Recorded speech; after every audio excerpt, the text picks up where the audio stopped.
I'm Teresa Carraggio, and this is Third Paradigm. Today, I had to use both David Graeber tomes, plus the Dictionary of Etymology and Derek Jensen's Culture of Make-Believe in order to get my flowers propped up, and I think that's perfectly appropriate. Today, I'm reading Chapter 5 of my book, How to Dismantle an Empire. This starts Section 2, which is called 2 Ways to Make a Slave, and it's called The Short, Eventful Life of Sovereign Money. I think it could be the most important chapter in the book because the question I always get is, can you point to some time, some place where your money system worked? And what I've done is base it on a hero of the left and the right, Benjamin Franklin, and his money system before the Revolutionary War. So let's look at this. It starts with a quote from Benjamin Franklin for the Pennsylvania Assembly Reply to the Governor, 1755. They who would give up essential liberty to purchase a little temporary safety deserve neither liberty nor safety. And then from another hero of mine, Judge Robert Yates, to the citizens of the state of New York, writing as the so-called anti-federalist Brutus, 1787. What adds to the evil is that these states are to be permitted to continue the inhuman traffic of importing slaves until the year 1808. And for every cargo of these unhappy people, which unfeeling, unprincipled, barbarous, and avaricious wretches may tear from their country, friends, and tender connections, and bring into those states, they are to be rewarded by having an increase of members in the General Assembly. Before we look at the long march of slavery through the ages, let's look at a deviation point where everything could have gone another way. The colonial years of the 18th century saw many experiments in sovereign money. European settlers of the New World were remote enough to have some autonomy, even if still dependent on their parent empires.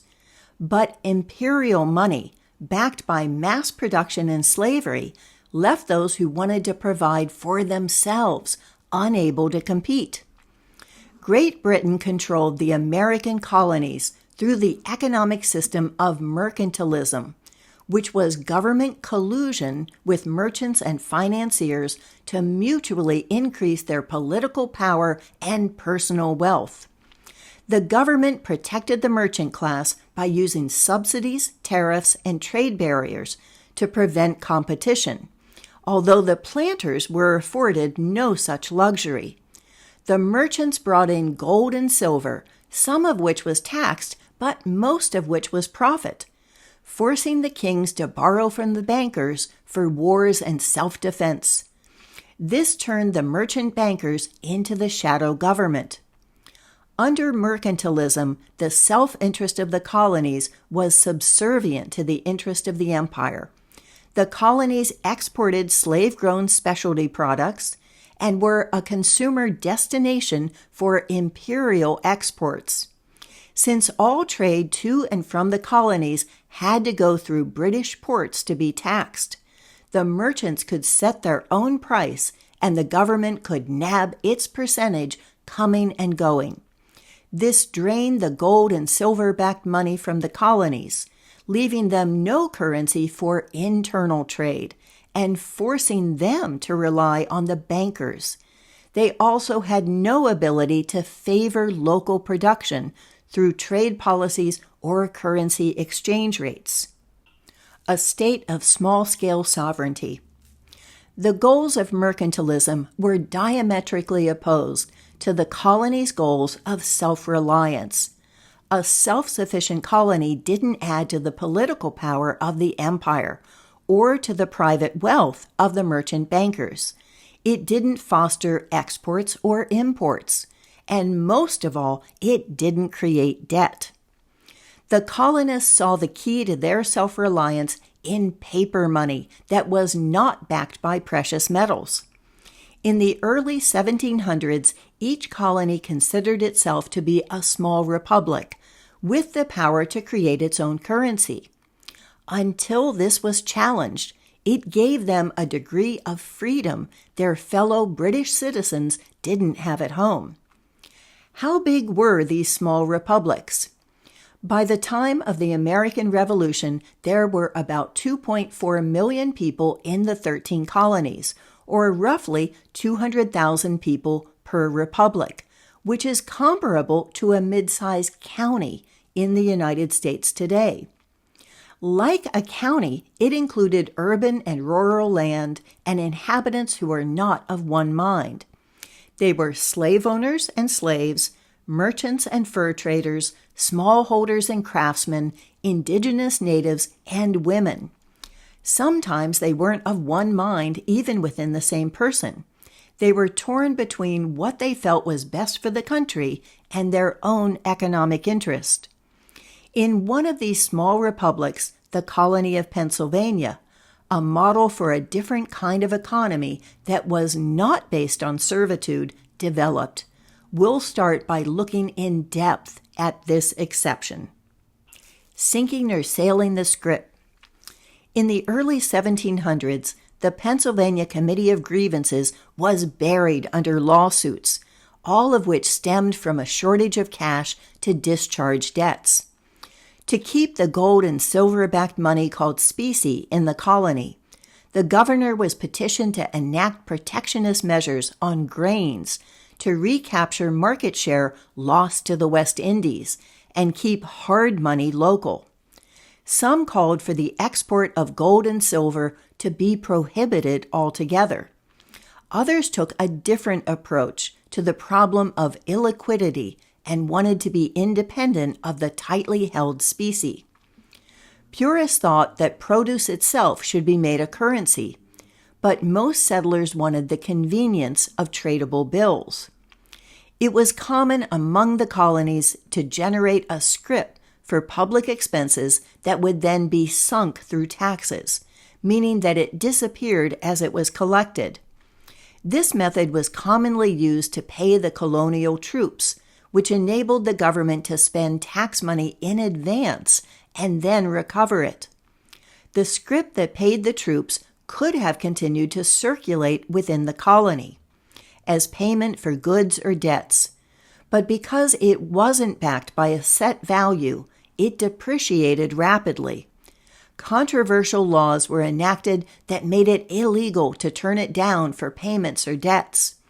When these proved unworkable, the debtor often sold the scrip to speculators for a fraction of its worth in order to stay out of prison. The lack of liquidity forced farmers and craftsmen to do the work of producing the goods and then spend a significant portion of their time trying to get paid through the court system.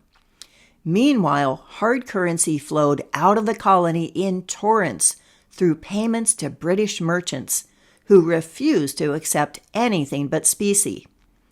Locally made goods were plentiful, and the customers were eager, but no money was left in circulation to foster local exchange. In 1723, the Pennsylvania Assembly decided to try something different. They created an additional issue of paper money backed by land. They printed 15,000 pounds worth of Pennsylvania scrip that landowners could borrow in exchange for an 8-year mortgage at 5% interest. To prevent monopolies by the rich, no one could borrow more than the equivalent of 100 pounds. To preserve the value of the scrip, the mortgage couldn't exceed half of the property's worth. As the money was repaid, it was retired or sunk from circulation. A modest inquiry. At the end of the 1720s, when the scrip came up for renewal, the merchants wanted a return to gold and silver-backed specie, while farmers and tradesmen wanted an increase in the paper currency. The upper hand seemed to be held by the merchants. But while the act was before the Assembly and all of Pennsylvania was debating the issue, an anonymous tract was published called A Modest Inquiry into the Nature and Necessity of a Paper Currency. It argued persuasively for paper money as the means of achieving widespread grassroots prosperity based on industriousness, knowledge, and skills. The author held that a plentiful currency with a low interest rate was beneficial to a society because if money was scarce and could be loaned at high interest, no one would invest in land or trade. Husbandry and improvement of the land would be discouraged. Excess money would be used for speculation and usury, neither of which added to the overall good. The alternative to paper money, it asserted, was not gold and silver if none was to be found. The alternative was barter, which didn't profit the merchants and stunted production. So the merchants had nothing to lose by the addition of the colonial scrip and stood to gain by the trade goods that a local currency would enable. Gold and silver were not true measures of a stable value, it claimed, because they varied based on whether they were scarce or plentiful. The proper measure of the value of a currency was in labor. As long as the increase in currency was matched by an increase in production, there would never be inflation. For instance, the colony of Pennsylvania had the materials and workmen to build ships, rather than buying them from foreign countries or paying rent for freight. It would be advantageous to the merchants for Pennsylvania to generate the currency to build their own ships. The author continued, saying that a plentiful currency encourages building and attracts laboring and handicraftsmen who sensibly enliven business in any place. He or she described how lack of money leads to frivolous consumption of foreign goods, because export merchants pay producers in luxury imports rather than cash. Once the laborer is forced into finery for which they otherwise would have no use, the same merchants accuse them of pride and prodigality. Lovers of trade and widespread riches. Ample cash would increase local produce and exports, and with more people drawn to the area, the merchants need not worry about fewer imports being bought. In a clever tour de force, the article summed up those who could be expected to oppose the issuance of money: usurers, lawyers, and land speculators. The latter, it added, would only oppose it until they had bought up vast amounts of property, after which they'd want more currency around in order to drive up the price. Yet the subtle essayist left a way for people to change their minds without losing face. Well-meaning gentlemen who hadn't taken the time to consider the issue may have been swayed by their admiration for men of reputation. Now that they'd weighed the argument for themselves, they might join on the side of paper money with lovers of trade and widespread riches, those who delight to see manufactures encouraged. The author termed this type of money coined land because it was backed not by precious metals, but by property itself. He or she calculated that the natural level of interest was 5% because it was a rate comparable to rent. Property was the most secure investment, so the return on a loan of money should correspond to buying property over a 20-year purchase. And the government could allow people to coin land they already owned at no risk. So 4% should be more than adequate for administering that process. The value of land was more stable than gold or silver because there was a fixed amount to be had in any one territory. Also, land could not be carried off as the precious metals had been. Because the payment of both mortgage and taxes would return money to the local government, the amount of money in circulation would be self-correcting. If money was too scarce and too precious, it would lead people to borrow against their land and so put more into play. If this resulted in too much money and no private interest to be had from lending, it would lead people to pay down their mortgages instead, returning the currency to the government-owned bank, where it could be retired. Inflation was thereby not seen as a natural process, but instead indicated a design failure of the currency, whose primary function was to hold a stable value.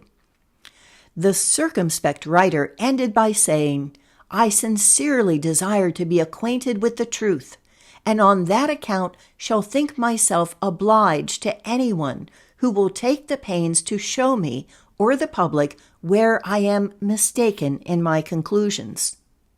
A basket of currencies. The 23-year-old Benjamin Franklin, as the author was revealed to be, was not shown to be mistaken, and the act passed.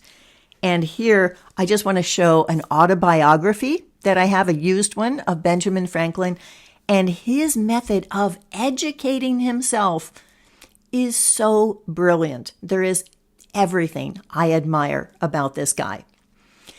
In 1731, he was given the contract to print the new issue of paper money, to which he added the stern legend, "To counterfeit is death." Response to the article had launched his career, enabling his purchase of a printing press and establishing his reputation in Pennsylvania. He became a lifetime advocate of local currency and government-owned banks. 20-odd years later, Franklin was called on to defend the Pennsylvania scrip to the British Board of Trade and the British proprietor of the province. He stated that paper money provided the colony with a medium of trade and of a kind that could not, to any purpose, be exported, and that without paper money, the province will then be left without any currency, except that precarious one of silver, which cannot be depended on, being continually wanted to ship home to England as returns to pay for the manufactures of Great Britain. He continued that the Rhode Island and Massachusetts currencies, which the Board of Trade disparaged, were based on different models. Where the Pennsylvania mortgage was repaid with interest over 16 years, Rhode Island required neither payment nor interest for 10 years. The balance was then due in full, which was later revised to payments over 10 annual installments. Massachusetts went to the opposite extreme, requiring 1/5 of the principal plus 5% interest each year for 5 years. When this proved impractical, they abandoned repayment of the principal altogether and only required the interest. These wide swings of the pendulum failed and gave a bad name to colonial money. In Franklin's Pennsylvania model, only 1/5 of their total currency was issued for mortgages, while the other 4/5 were spent into existence by the government but recovered and retired through taxation. The total issuance was so conservative that barter was still common. With the gradual introduction of new money, trade was allowed to keep pace, preventing inflation. These arguments satisfied the British Board of Trade and the proprietor of the province for another decade, enabling Pennsylvania to keep its scrip. Through 1764, Franklin printed the equivalent of £770,000 of Pennsylvania money, along with Delaware's and New Jersey's scrips. In addition to the dire warning to counterfeiters, he invented a way to transfer the imprint of a sage leaf onto the back. Additional revisions proposed by John Webb in 1744 and Governor Pownall in 1764 would have allowed security boxes for savings that gave 3% interest while charging 4% interest for loans against good properties.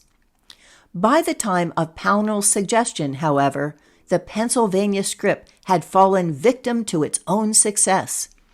While the mercantile system aimed to give a few people power over everyone else, paper money had given small landowners and craftsmen power over their own lives. These were opposing forces steaming forward on an ultimate collision course, and the consequences would be far-reaching when the economic engines collided. The American discontent. In 1763, the now mature Franklin was again called before the British Board of Trade. Prior to his appearance, he had occasion to travel throughout Europe, where he was shocked by the poverty and desperation. He advised the board that Europe, like Pennsylvania, could become a model of egalitarian prosperity, where every man was a property owner, has a vote in public affairs, lives in a tidy, warm house, has plenty of good food and fuel, with whole clothes from head to foot, the manufacture perhaps of his own family. In Pennsylvania, he continued, there were no poorhouses and no one to put in them, because every willing person was employed. Rather than creating a social welfare state, the scrip empowered families and neighborhoods to take responsibility for themselves. The scrip also organized labor for the common good, enabling two of Franklin's social inventions, the postal service and the free library. This had the opposite effect on the board from Franklin's intentions. Horrified by the implications, within the year, the Virginia Company of London had pressured Parliament to outlaw all colonial scrips. The British Currency Act of 1764 forced the colonies to go back to gold and silver coins and specie. Their reserves were soon depleted, plunging them into foreclosures and economic depression. By 1771, the trade deficit with Britain had grown to £2.86 million. According to Franklin, this was the cause of the American discontent, not a trivial tax on tea or stamps. Franklin protested that, on a frivolous complaint of a few Virginia merchants, 9 colonies were restrained from making paper money, though absolutely necessary to their internal commerce, from the constant remittance of their gold and silver to Britain. The result was the Revolutionary War, which tore apart families between those loyal to the British Crown and those who saw no alternative to succession. Franklin's own son was an outspoken and unrepentant Tory, who was imprisoned during the war and exiled after. Abolitionists were divided. Their British compatriots had ended the transcontinental slave trade, yet the Currency Act forced the colonies back into dependence on slave-grown exports and debts to the merchant bankers. This united slave owners and subsistence farmers, although for opposite reasons. And so, for perhaps the first time in history, colonists went to war against their own parent empire. The devil's due. In order to pay for soldiers and weapons, however, Congress and the states needed money. Alexander Hamilton negotiated loans from his employer Robert Morris, who was the leading financier of the Revolutionary War.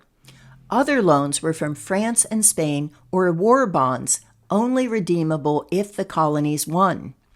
But 2/3 of the funding was issued as fiat currency by the newly formed states, 39%, or the Continental Congress, 28%.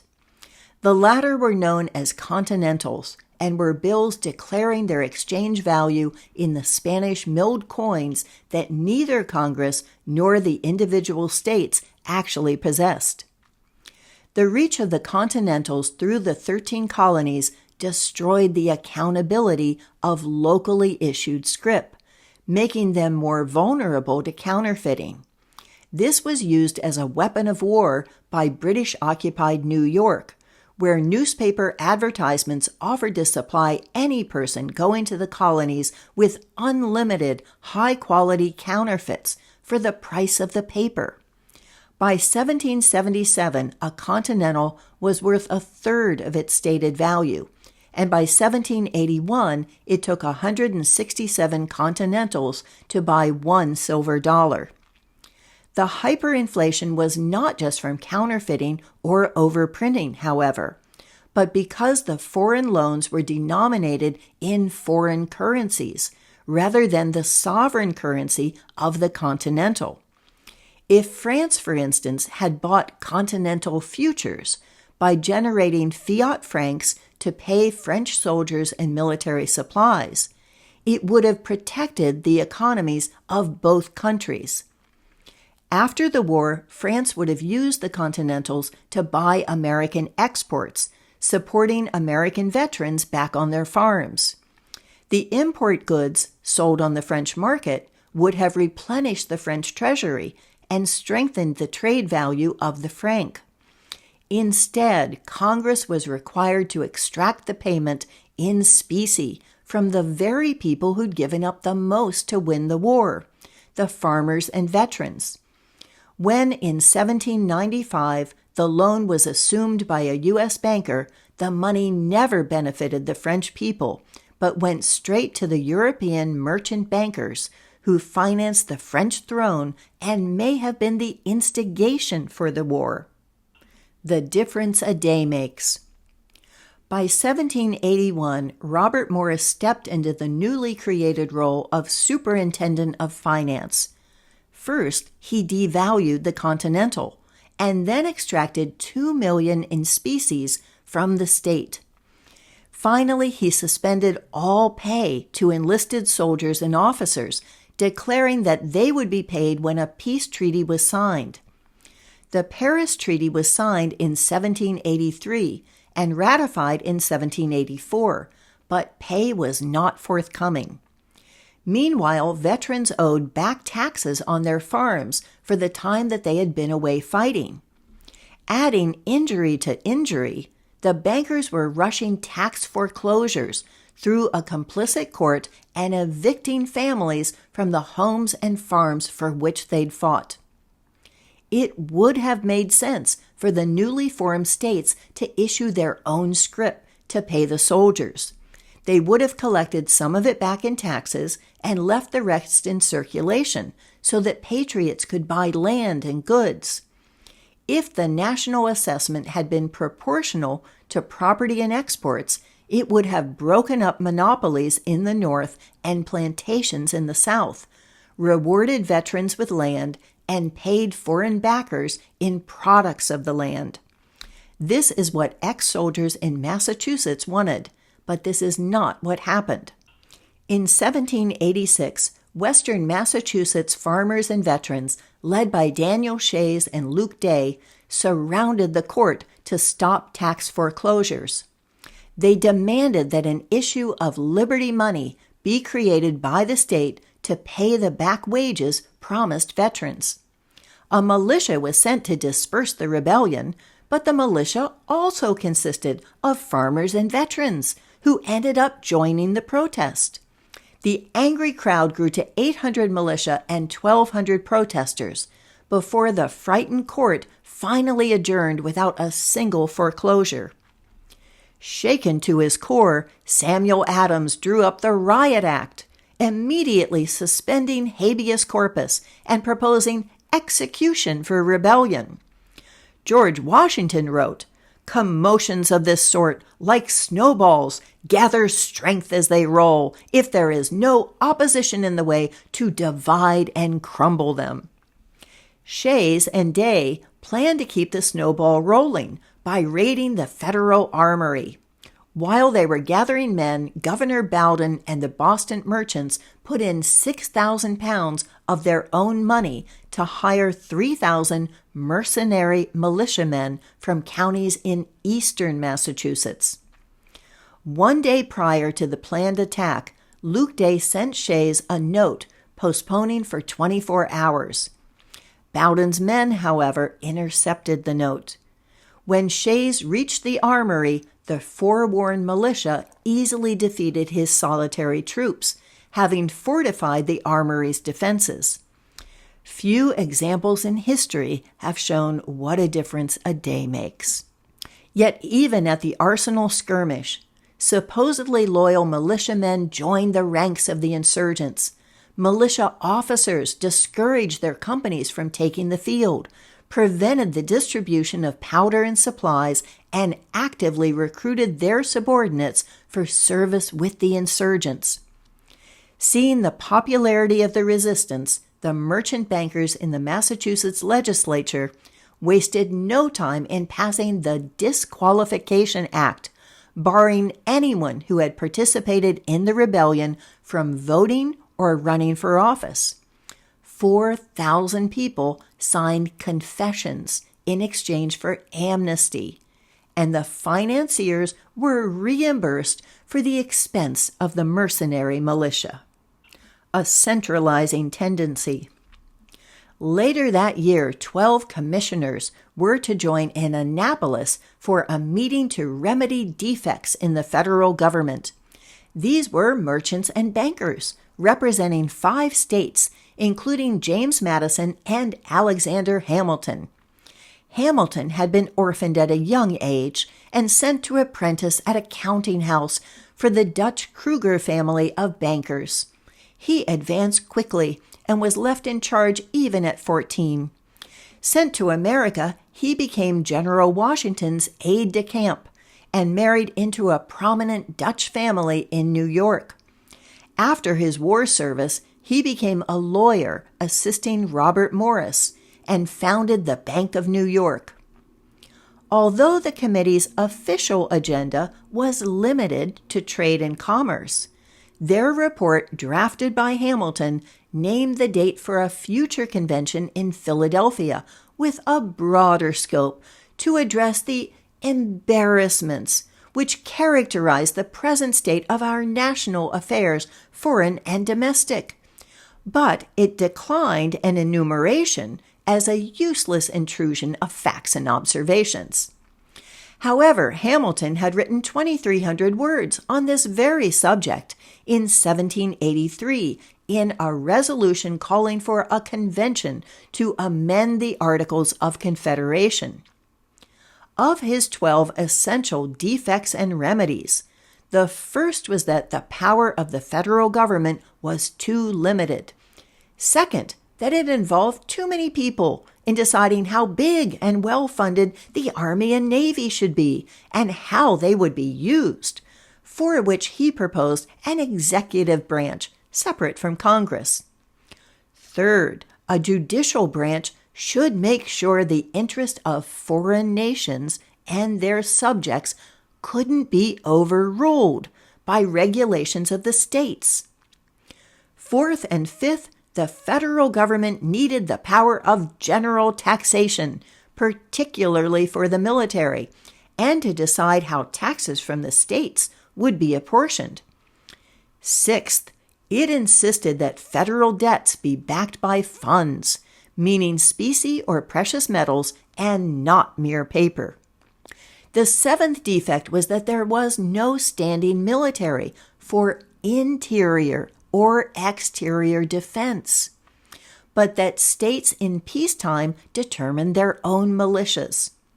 8 and 9 objected that the states set the taxes on their own imports and exports, and that the federal government could not enter into commerce treaties with foreign or native nations that violated those of the states.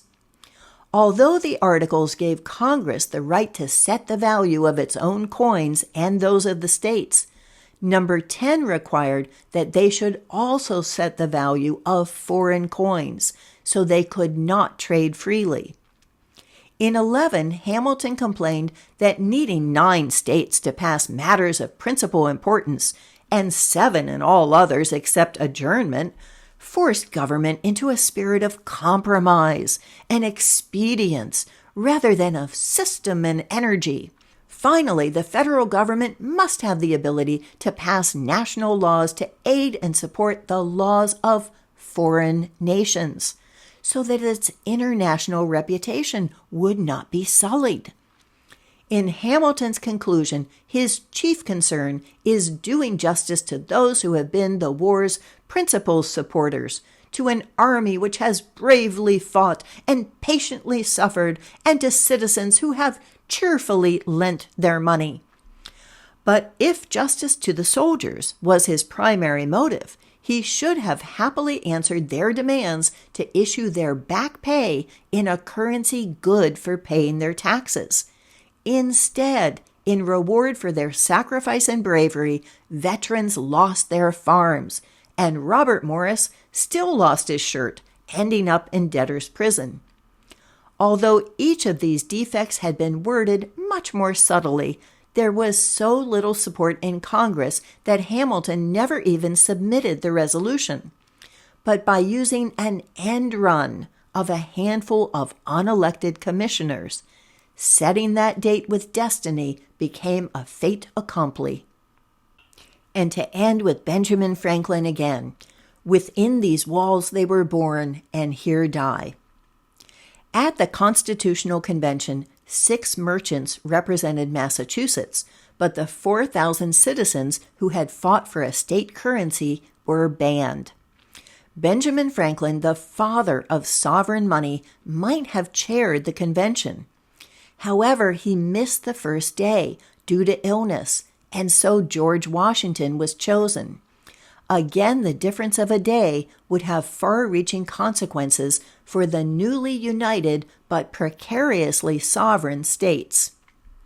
On the last day of the convention, Franklin gave this ambiguous address. I confess that there are several parts of this Constitution which I do not at present approve, but I am not sure I shall ever approve them. For having lived long, I have experienced many instances of being obliged by better information or fuller consideration to change opinions even on important subjects, which I once thought right, but found to be otherwise. It is therefore that the older I grow, the more apt I am to doubt my own judgment, and to pay more respect to the judgment of others. In these sentiments, sir, I agree to this Constitution with all its faults, if they are such, because I think a general government necessary for us, and there is no form of government but what may be a blessing to the people if well administered, and believe farther that this is likely to be well administered for a course of years, and can only end in despotism, as other forms have done before it, when the people shall become so corrupted as to need despotic government, being incapable of any other. I doubt, too, whether any other convention we can obtain may be able to make a better constitution. For when you assemble a number of men to have the advantage of their joint wisdom, you inevitably assemble with those men all their prejudices, their passions, their errors of opinion, their local interest, and their selfish views. From such an assembly can a perfect production be expected? The opinions I have had of its errors I sacrifice to the public good. I have never whispered a syllable of them abroad. Within these walls they were born, and here they shall die. As with every chapter, I end it with the paradigm shifts that have happened and also the lexicon and questions for reflection and discussion. In this chapter, this was the first paradigm shift. The Constitution was a coup against democracy by the people and against the existing constitution of a federal government between sovereign states. The colonies had greater economic sovereignty under the British Empire than the states were given under the new Constitution that negated the monetary independence for which the Revolution was fought. And the second is, whenever union is forced, someone is being raped. The states had joined the union under terms that were then changed without their consent, like a marriage contract revised after the wedding to forbid divorce. If a community can't decide for itself whether a union serves its interest, that community is not sovereign, but a colony. And for more, here is Chapter 4 on Plantation Nation. And this is the playlist of How to Dismantle an Empire with all the chapters read so far. Thank you for watching.